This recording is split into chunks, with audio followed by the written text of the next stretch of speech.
Hey, Algebra 2.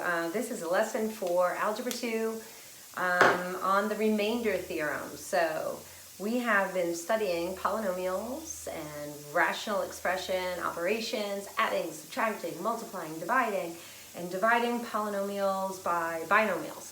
Now we are going to talk about the remainder theorem and what it means and how it relates to plugging in a value into a function and how the two are intertwined. So let's get started today. We are going to divide a polynomial by a binomial, and we're going to do this with long division. So this is something we've been working on so far. And we're going to divide this polynomial today by x minus 2. Nothing like just jumping right in here. So if I'm going to divide this by x minus 2, I'm going to ask myself, the focus is here, what do I multiply this by in order to get x squared? I need a factor of x. Take this, distribute it into x minus 2. This equals x squared minus 2x. This whole thing gets subtracted. Remember changing this sign, and then these terms cancel, leaving you with negative 6x plus 18. Bring down the other term. Again, x multiplied by what gives you negative 6x? So that would be a negative 6. And that gives you the negative 6x. Negative 2 times negative 6 is positive 12. This whole thing is subtracted, changing this sign to negative, and then giving you positive 6 as your remainder. So, using the quotient remainder theorem, you should express your quotient and plus 6 divided by the divisor, remainder over divisor. Keeping in mind that q of x plus the remainder over x minus a, whatever that value is the way that you represent the quotient plus the remainder part. Okay, now, if we take this 6, and this is the whole thing about the remainder theorem, if we take that value, right, we should get that value if you take the value, we're going to call this p of x, p of 2. When I substitute 2 into the polynomial x squared minus 8x plus 18, I should get the value 6 as a result. So take your expression, let's find p of 2. So let me move this over a little bit because I can give myself enough room. This is the divisor. When you evaluate your expression at that value, right? So remember, like factors and zeros, how they change signs? Same kind of deal here. If it's x minus the value, then the value of a is 2. And I plug in 2 in for my x value in the dividend. This is the dividend. So 2 squared is 4. 4 minus 16 is negative 12. Plus another 18 is in fact positive 6. So p at 2 is positive 6. So the remainder theorem says that we can take the polynomial when it is divided by x minus some value a.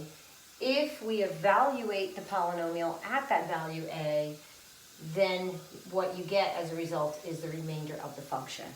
Okay? So, in other words, if I got a 0 remainder, right, then you would, in fact, have a factor of the original polynomial. Okay, so let's put this formally. So when p of x is divided by x minus a, if there is no remainder, right, meaning 0, then p evaluated at that value a would equal 0. Okay? So if you take p of x and divide by x minus a, what you get is a quotient plus the remainder divided by x minus a. Now, r will be the result of finding P at the value A. Okay? So, no remainder, 0 here, means that the binomial is a factor and that P of A equals 0. Getting a remainder, R, means that R is the result of finding P at A. Okay, so the two are intertwined. So if I tell you that the remainder is 5, and then I ask you to evaluate the function at that value, whatever A was, the answer would be 5, because the remainder is 5. So we're going to connect those two concepts together. Okay, let's do it with another example. All right, so moving right along, let's take coefficient of 2x squared, and I'm going to add 11x plus 11, and I'm going to divide this by x plus 3.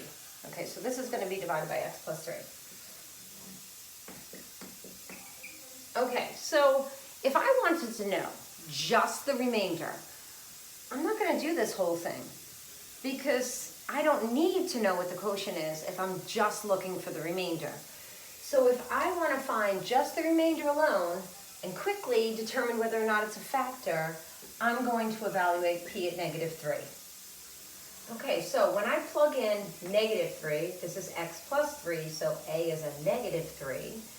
2 times -3 squared plus 11 times -3 plus 11. Okay, this is what we actually have to figure out. Okay, so -3 squared is 9, and 2 times 9 is 18. Minus 33 plus 11 more. And when we do this calculation, we end up with a -4. Okay, so P at -3 equals -4. Conclusion. Conclusion. X plus 3 is not a factor. I didn't get 0. I got -4. So if the question is just asking you to find the remainder, then do it this way. So save yourself some time. It's easier to plug in the value. And this is all algebraic verification, verifying the results, using algebra by plugging in, and you're showing that you know that this equals the remainder. Okay, so that would be equaling the remainder. So let's go ahead and gonna actually work through the steps of division now and show that this works that way as well. So just keep that in mind. We got R equals -4. Okay, so we're gonna prove that we get that. So x into 2x squared goes 2x times. 2x times x is 2x squared. Put this in parentheses ahead of time. And then that's plus 6x. Okay, change sign.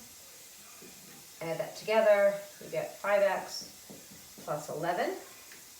And now move to this term. X times 5 gives you 5x. 5 times 3 gives you 15. Subtract the whole thing, which changes that sign. And when you add together, you get -4. Confirming the results. So -4 over x plus 3, or plus -4 over x plus 3, however you want to state it, is equally correct. So sometimes we do this just to distinguish the remainder being the value -4, okay? And not forgetting that that negative belongs to the 4 up top, okay? All right, so let's see what else we have.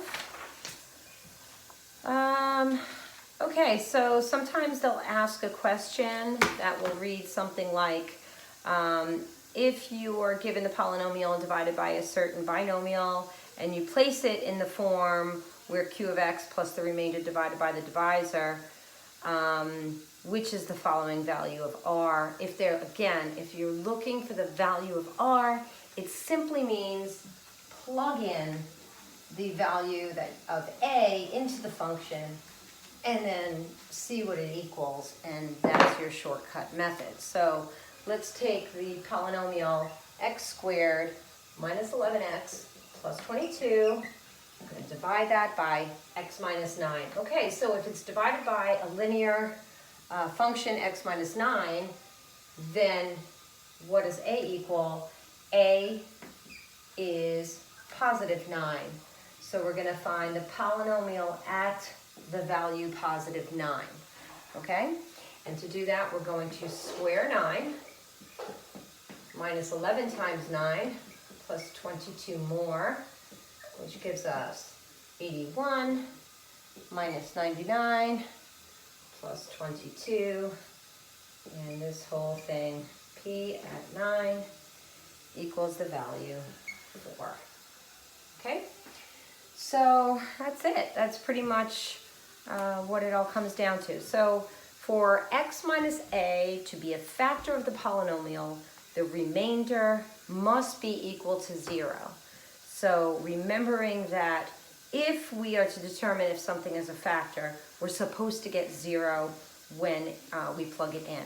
So we're going to just do one more exercise showing this, and that'll be all for today. So let's do determine if, let's see, one that will work. Let's do, is x minus 3 a factor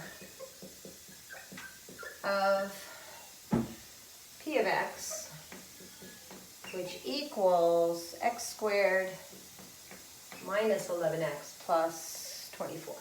Okay, so there's our question. Now this is a quadratic, so you should be in your head already thinking of the how this factors into two parentheses. Is x minus 3 one of the factors? Hopefully you're thinking yes, because x minus 8 would be the other factor.